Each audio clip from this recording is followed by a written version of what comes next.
Një biznesmen shqiptar me bazë në Miami, Artur Shehu, i kërkuar nga SPAK për dyshime për pastrim parash, akuzohet nga prokurorët shqiptar se ka falsifikuar dokumentet e pronësisë së tokës, ku është planifikuar të ndërtohet resorti turistik shumë miliarda dollarësh, i mbështetur nga Jared Kushner. Kjo thuhet në dosjet e çështjes të shqyrtuar nga Reuters.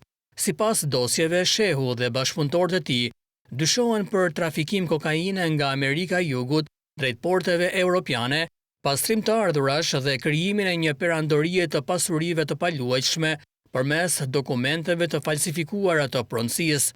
Avokati i tij, Kujtim Cakrani, i mohon të gjitha akuzat, duke deklaruar se Shehu nuk është trafikant droge dhe as falsifikues dokumentesh, ndërsa pohon se e vërteta është krejtësisht ndryshe nga pretendimet e prokurorisë. Reuters raporton se në prill Shehu ja shiti tokën kompanisë Albania Land Development në pronësi të zhvilluesve të projektit të mbështetur nga Kushner, Sazan Real Estate Development dhe investitorëve të tjerë. Dosjet e SPAK ngren dyshime se prona është përfituar përmes dokumenteve të falsifikuara, por nuk përmbajnë asnjë pretendim për shkelje nga Jared Kushner, Sazan Real Estate Development apo investitorëve të tjerë.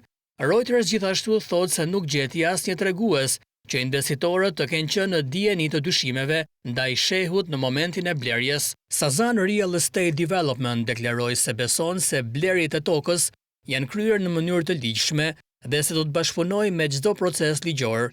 Projekti përballet edhe me kundërshtime nga banorët e zonës së Zvërnesit, që kanë paralajmëruar se do të kërkojnë pezullimin e projektit, ndërkohë kryeministri Edi Rama e ka cilësuar atë një projekt të bukur dhe ka deklaruar se do të vijojë.